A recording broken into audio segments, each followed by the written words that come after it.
This is RTV6 News at 6, working for you. We're swirling around the drain here. Things are going off the rails, and we need leaders to step forward and say, I am outraged by this. The head of the local police union saying Marion County's criminal justice system is broken and is actually contributing to the growing crime problem. Why he is saying this and what's at stake. Tonight, the mother of 3 children killed at a school bus stop could face a charge herself as the woman who hit her kids learns her sentence. The attack and the chaos in the courtroom. 8 degrees so far. That's the coldest of the season. Tonight, we get even colder. We'll talk about your overnight lows and a warm-up in time for the holiday. A local college football team playing for a national title is not Notre Dame, IU, or Purdue. Marion University has quietly built a powerhouse team now looking for their 3rd championship. But first up here at 6 o'clock, the House impeachment debate continues in Washington, D.C. right now. We provided live coverage all day long. And this debate is happening before the House vote tonight on whether or not to officially impeach President Donald Trump. That vote is expected to send the 2 charges against the president onto the Senate for a January trial. When the vote happens this evening, we will bring it to you live right here on RTV6. New tonight, a major development involving the sentencing for the woman who hit and killed 3 children at a school bus stop in Fulton County.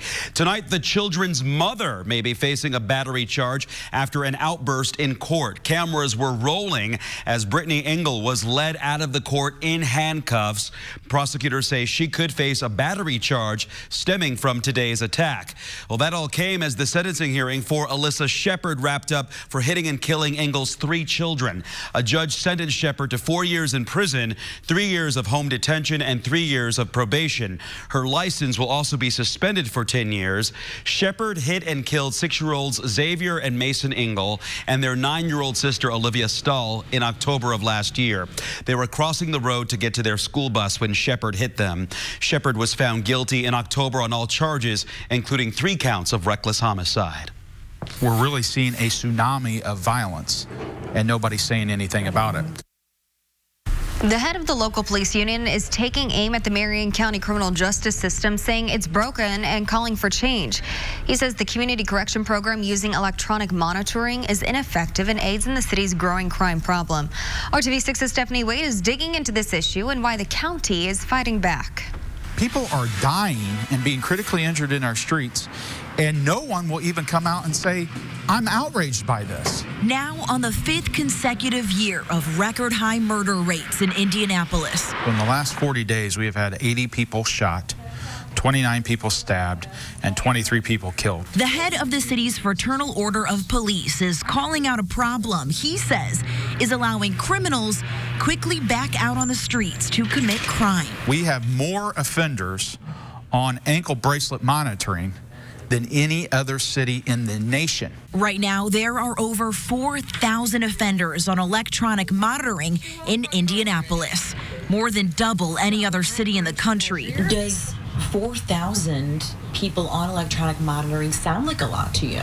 It's not too much if you look at the fact that jail is a place to hold people, but it's not an environment where people with mental health issues, substance use issues, and some of those other criminogenic needs can address those needs. The Marion County Community Corrections Executive Director says their ankle monitoring program has evolved over the years, where now they have caseworkers that work closely with those individuals to address the root causes of crime and only send people to incarceration that are the least suitable to community supervision. How's that working out for us?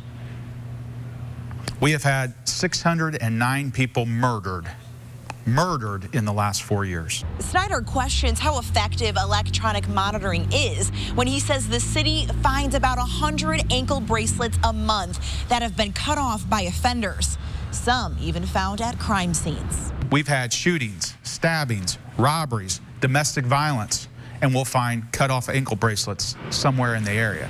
It's wrong for people to cut their bracelets off, but a number of those 100 that he's referencing anecdotally are people who have completed their sentences and are just not having it properly removed.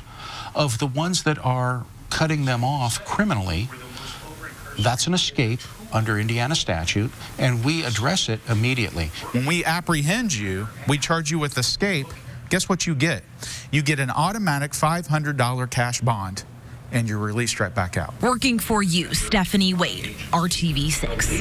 And the community corrections director says it costs less than $5 a day to have a bracelet on somebody, as opposed to the substantially higher cost of incarceration. Ankle bracelets can also help solve crimes when they do happen because they can locate where the bracelet was found. It is a cold evening in central Indiana, but when you wake up in the morning, it will be much colder, and we want to prepare you for this.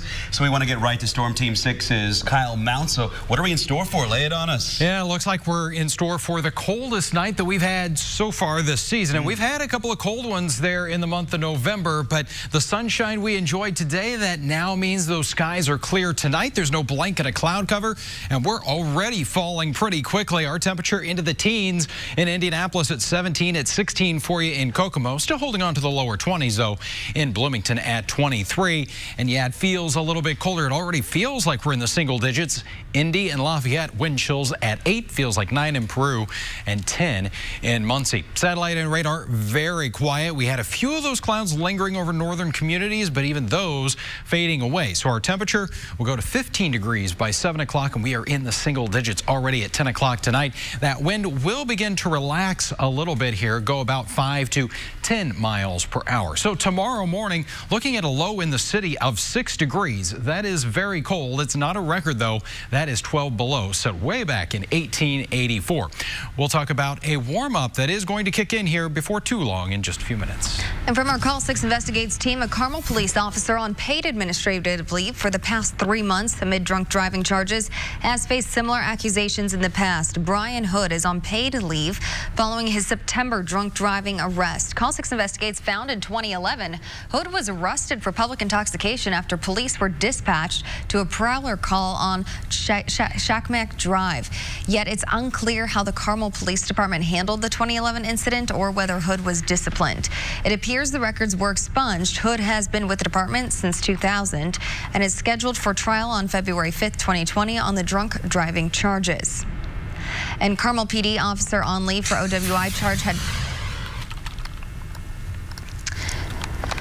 police arrest an IU Bloomington student in connection to a string of arsons around campus. Investigators tell us the student is accused of setting 10 fires in trash cans in women's restrooms in Rawls Hall and Jordan Hall. An IU spokesperson says there was only minor damage and no one was hurt. We are not naming the student because prosecutors have not charged that person yet. A program that helps people who live in food deserts get access to fresh food is expanding. The Lyft Grocery Access program kicked off over the summer on the Far East Side as part of Mayor Hogsett's plan to help people who don't live near a grocery store. Residents there have taken more than 1,000 rides to grocery stores, paying just $1 each way. Today, the mayor announced the Lyft program will expand to the west side of Indy, too. Expanding the Lyft program today gives a boost to our local drivers in the gig economy and more children with healthy, nutritious foods in their homes during this winter break from school. It means fewer seniors struggling to choose between paying for medicine or paying for a ride to the grocery store right now. The Lyft Grocery Access program will serve residents on the west side in the area bounded by 42nd Street to the north, St. Clair Street to the south, Meridian Street to the east, and Riverside Drive to the west. Flu season is in full swing, and because of that, all hospitals in Marion County will be implementing temporary visitor restrictions to reduce the spread of the flu. Starting Friday, the temporary restrictions include no visitors with flu symptoms and no visitors under the age of 18. Visitors will be limited to immediate family as identified by the patient. This is all to stop the spread of the flu and to protect other patients. And right now, the CDC says flu activity is minimal in Indiana. On this map, you can see the Hoosier State is still in the minimal range, and that's even better than being in the low range. Indiana has had 3 flu-related deaths this season. Right now, the American Red Cross desperately needs blood donations. The agency needs all types of blood, especially type O. If you donate between December 19th, which is tomorrow, and January 5th, you will get a free long-sleeve Red Cross t-shirt, plus your donation could help save lives. We have all the locations where the Red Cross is accepting blood donations and times. That's up right now on the RTV6 app and the IndyChannel.com. You can also donate blood to the Colts Bleed Blue Blood Drive Sunday at Lucas Oil Stadium. That also happens to be the last Colts home game of the season. The blood drive is happening from 8 in the morning until 3 in the afternoon. Again, that's happening Sunday. The blood drive is for the Versity Blood Center of Indiana. Well, we're shedding light on holiday scams every day leading up to Christmas. Why you need to be careful of the deals, the most popular items in stores. Plus, 2 local children with illnesses and disabilities have to deal with a lot every day. But today, they got a welcome holiday surprise. This amazing story coming up. 1 game to go for the Marion football team, but it's their biggest game of the year. The Knights talk about another trip to the national finals. That's coming up in sports. 25 degrees. That was the best we could do for our high today, but we'll nearly double that as we go through the next 7 days. I'll detail a big warm-up coming into central Indiana. You're watching RTV6 News at 6. At Ross, yes for less. This is RTV6 News at 6, working for you. Christmas is 1 week from today, and we are counting down the 12 scams of Christmas to help you protect your money and your identity. Now, we know there are some hot products holiday season out there that are quickly selling out, but before searching for them on unfamiliar websites, beware of counterfeit items. Mallory Sofaste shows us this 7th scam of Christmas. As soon as you search for something online, you may see similar ads show up on websites or your social media feeds. It can sometimes be convenient, but in this case, a consumer was sent something far different than what was advertised. Ray Madron, a retiree, wanted a new gadget to mess around with. I was looking for a helicopter, remote-controlled helicopter. And just like that, the perfect one showed up on his Facebook. It was a nice-looking ad. I mean, it showed it, had video of it and the whole thing. He liked the features, sounds, and remote control functionality. As an added bonus, the U.S. Army replica helicopter was 40% off. Ray bought it for $60 and waited 4 to 6 weeks for it to arrive. But when he received the package, it wasn't what he ordered. I was kind of surprised because it was a toy that was geared for 3-year-olds up. He thought maybe it was a mistake, then saw similar complaints on the company's Facebook page. And once they found out, there was a lot of people on there saying, do not buy, it's a scam, and they had pictures of the same product that I received. So he filed a claim with PayPal. They said that they were willing to do a partial refund of $29. It says right here in PayPal's purchase protection for buyers that if you're sent a product significantly different than described, you're covered. Ray pushed back, and PayPal agreed to give him a refund if he mailed the product back to the company in China. When I went to the post office, it was $33 to send it back to China, or I went to UPS just to compare, and it was $100 at UPS. Not wanting to risk losing more money, Ray accepted that his money was gone. When you find these products and the price is too good to be true, in this case, they really are. The Better Business Bureau has received thousands of complaints about counterfeit gifts. They can be hard to spot online, especially when bogus sites use real photos, but price can be an indicator. There are unique items, there are high demand items. We find them on a website, we find them for less than what we know they normally cost, and we send them our credit card information, order the product, and we get not just a counterfeit, but a much inferior product. Ray said the same ad has popped up on different websites, and he wants to warn others tempted into buying the high-tech helicopter to do their research or risk overpaying for this piece of plastic. Ray also recommends people use credit cards when buying items off unfamiliar websites. And we reached out to PayPal. They sent Ray a full refund. And PayPal does offer to cover return shipping, but they only reimburse customers up to $30 with a max of 12 claims per year. And leading up to Christmas Day, we are highlighting a different scam thieves like to use this time of year, and we'll show you how to avoid them all on our website, theindychannel.com, and on the RTV6 app. Family with 2 children with illnesses and disabilities can have a tough go of it with everyday life. Yeah, and that's why this holiday surprise was so welcome. I don't know if we can beat this Christmas present. Anything that excites him is what excites us.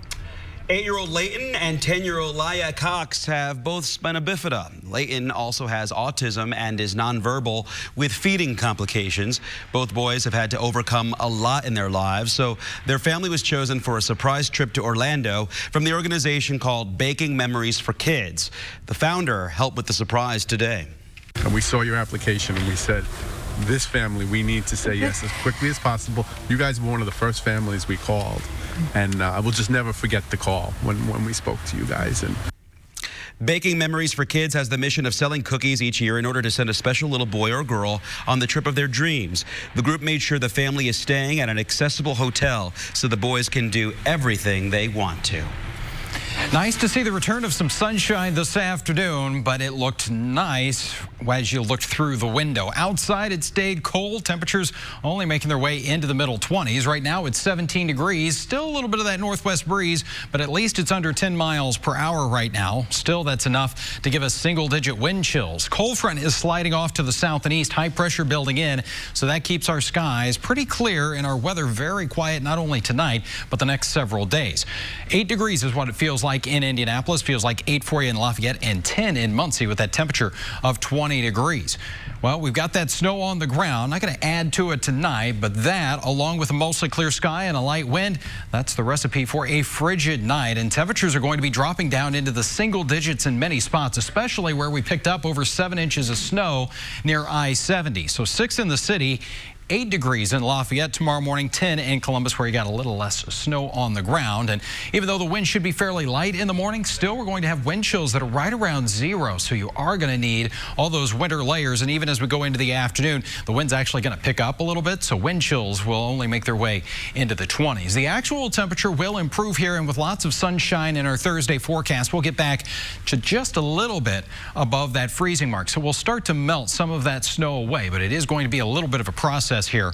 Again, temperatures, less snow, you got warmer numbers. 39 for you in Bloomington, 32 tomorrow afternoon in Peru and Kokomo. And temperatures will continue a little bit of a warming trend here as we go through the end of the week. We've got some more clouds around on Friday, but numbers will approach the 40-degree mark, and I think some locations will get into the lower 40s. And then look at this map. This is above average for the temperature trend as we go December 23rd, so just ahead of Christmas and beyond to December 27th. So it looks like we are going to be heating things up a little bit, and we'll put the numbers with that as we go into your 7-day planning forecast here.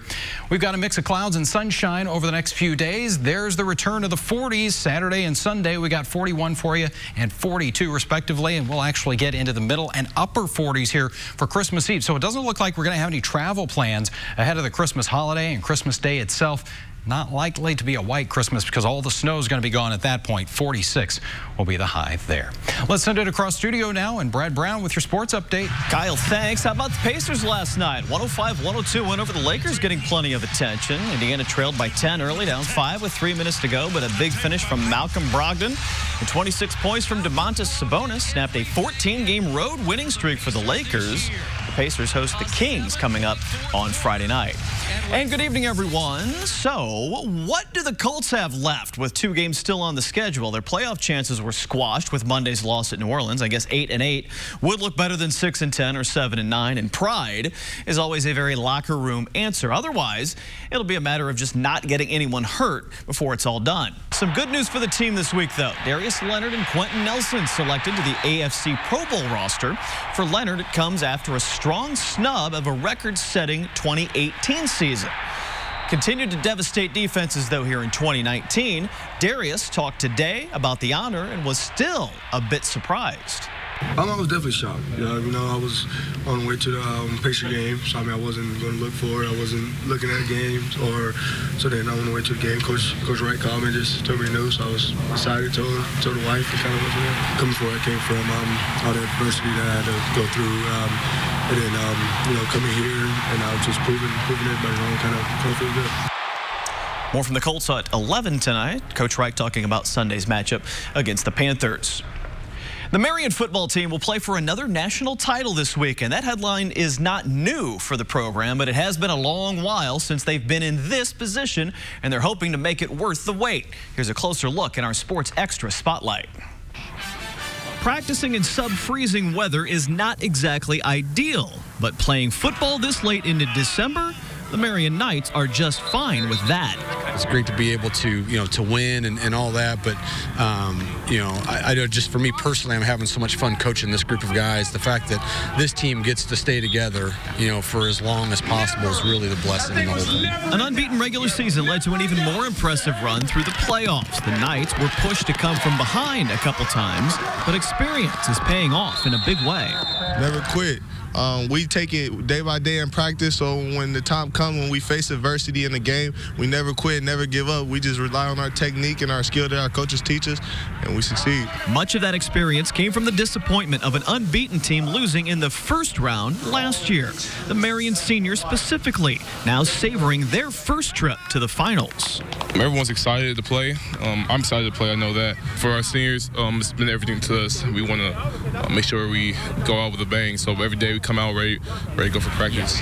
The atmosphere has been pretty well on campus. Everybody just left off campus now, so now it's just us, and we're just locking in, getting ready. Without that experience, I don't know if we're able to do what we've done the last couple of weeks. So, our guys have grown, and again, I'm just really proud of the leadership and the work ethic. An amazing run of success this decade for Marion. This is their 4th national title game appearance, going for a 3rd championship win. They will take on Morningside, Iowa. The title game, that's on Saturday down in Ruston, Louisiana. We're back to finish up tonight's news at 6 after one more break. Easy Boy Furniture Galleries. Live life comfortably. Welcome back, and take a look at the RTV6 photo of the day. Meet Hurley, a beautiful chocolate lab there. Hurley has been enjoying the first big snows of the year. Looks like he's having a blast, and looks like Hurley put his head down in the snow a couple of times. Looks like fun. Yeah. Thanks to Amanda and Brian Stevens for sending us this photograph. You can email your photo of the day to news@WRTV.com. And keep the pets safe tonight. We're in the single digits tomorrow morning. A cold one out there. All right. Thanks for joining us. See you at 7.